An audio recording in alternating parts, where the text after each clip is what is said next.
Assalamualaikum warahmatullahi wabarakatuh. Apa sih karakter dan cirinya Timur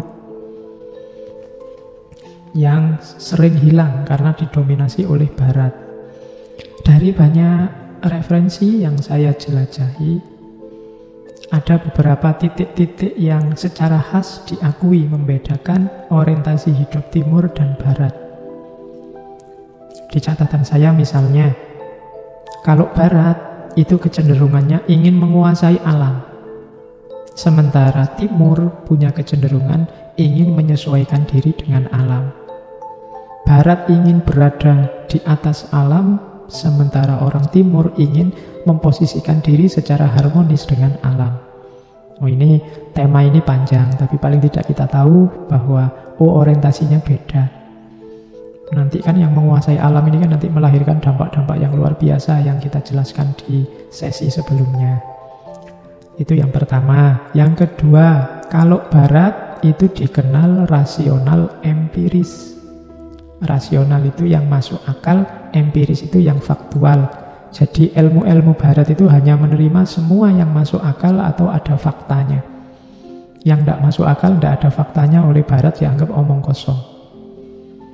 Sementara kalau Timur orientasinya spiritual, mistik. Itu cara berpikir Timur. Orang Timur menerima hal-hal metafisik. Orang Timur menerima apa yang tidak kelihatan di faktanya, tapi sebenarnya ada. Hidup ini multidimensi, ada dimensi rasional, dimensi empiris, dimensi spiritual, dimensi mistik. Hanya saja peradaban Barat lebih menekankan yang rasional empiris, yang Timur lebih menekankan yang spiritual mistik. Nanti banyak kritik, Barat yang merasa kehilangan dimensi spiritual, atau Timur yang gelisah karena kalah di bidang sains yang rasional dan empiris. Tapi memang orientasi keduanya beda. Terus ada yang bilang juga kalau Barat itu lebih suka dinamika, perkembangan, progres, lebih maju terus. Sementara Timur sukanya ketentraman, kemapanan, kestabilan, kedamaian. Nah, ini orientasinya beda. Timur sama Barat. Yang satu suka lebih maju, terus yang suka stabil, mapan, dan tentram. Nah, ini mungkin yang bikin kita sering kebingungan, karena hakikat diri kita itu Timur sebenarnya suka yang tentram, stabil, sementara kita dituntut untuk mengejar Barat yang orientasinya perkembangan, dinamika, kemajuan. Ini yang harus kita sadari, bahwa sebenarnya Timur itu tidak kalah, tapi hanya orientasinya saja yang berbeda. Dua-duanya, kalau bahasa kampusnya, reduktif. Reduktif itu tidak utuh memahami realitas. Yang satu fokus pada yang lahiriah saja, yang satu fokusnya pada yang batin. Batin penting, lahir juga penting. Kehilangan batin, kita kehilangan jati diri spiritualitas. Kehilangan lahir, ya kita kehilangan perkembangan fisik.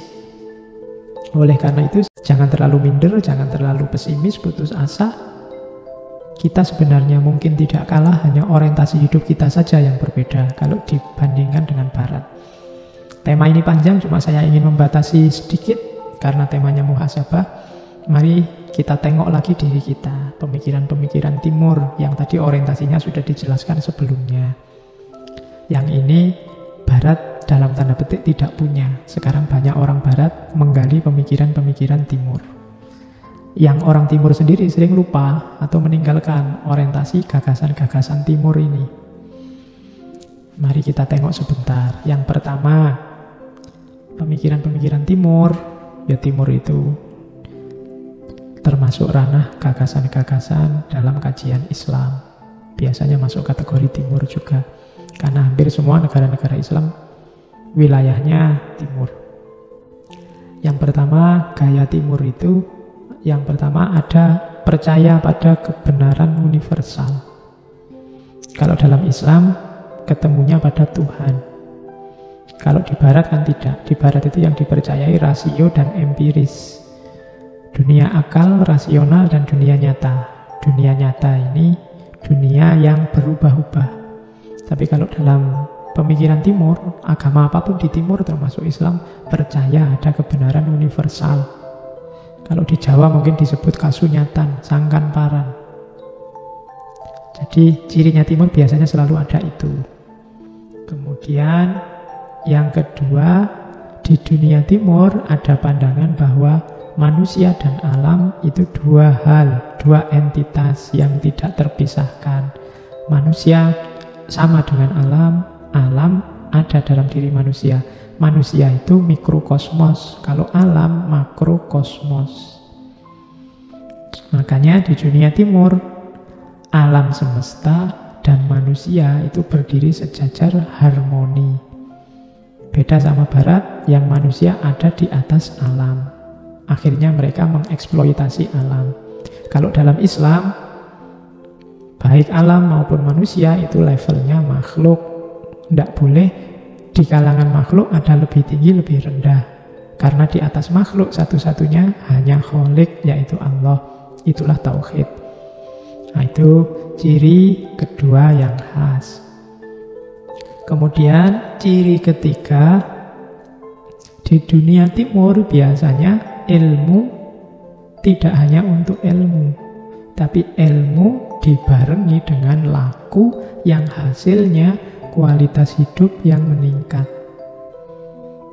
Kalau di barat kan sair von sain, ilmu untuk ilmu. Orang di dunia ilmu bisa bebas apa saja. Teknologi bisa dikembangkan sesuka hati asal sesuai dengan kaidah-kaidah ilmiah. Sementara di dunia timur, ilmu itu selalu dikaitkan dengan peningkatan kualitas hidup, khususnya kualitas rohaniah. Makanya orang Jawa kenal ilmu itu kelakone kanthi laku, atau di Islam dikenal ilmu yang tanpa amal itu kayak pohon yang tidak berbuah. Jadi itu ciri pemikiran timur yang ketiga. Ciri selanjutnya gagasan timur itu laku yang paling utama. Tadi kan ilmu untuk laku. Laku yang paling utama yang dinomorsatukan oleh orang-orang timur, gagasan timur adalah penaklukan diri, bukan penaklukan alam. Beda sama barat. Barat itu keluar dari diri untuk menaklukkan alam. Sementara kalau yang timur, cirinya timur itu masuk ke dalam diri, menaklukkan hawa nafsu. Nah, itu bedanya barat sama timur. Kita yang orang timur kadang lupa identitas kita karena kita kagum sama barat, terus bergaya kayak barat. Jadi kita keluar dari kita ingin menaklukkan alam semesta. Tidak salah, cuma kalau misinya ingin merebut kunci peradaban, tetap kita akan kalah sama barat. Karena barat yang sejak awal punya gaya itu, mereka penciptanya. Sementara kita sebenarnya punya identitas sendiri, identitas yang masuk ke dalam. Kemudian kalau bagi orang timur, masa depan itu tergantung kebaikan kita di masa kini. Beda sama barat. Kalau barat, masa depan itu tergantung aktivitas rasional, aktivitas sainsnya di masa kini. Jadi kalau di barat bergantung pada perkembangan ilmu, kalau di timur bergantung pada kualitas manusianya. Nah, kalau di barat akhirnya sukses itu ketika mereka sukses menaklukkan alam, mengeksplorasi alam. Sementara kalau di timur sukses itu ketika orang bisa menaklukkan dirinya sendiri, menang atas dirinya sendiri. Itulah yang saya sebut khasnya timur. Selama ini kita mungkin karena sejak kecil, sejak sekolah sampai kuliah, pendidikan, cara berpikirnya gaya barat, kita sering lupa gaya timur. Dan kita terus ditantang, dipaksa untuk berkompetisi dengan barat, ya pasti aja kalah. Kita melawan barat kalah dan kita akhirnya melupakan identitas kita sebagai timur.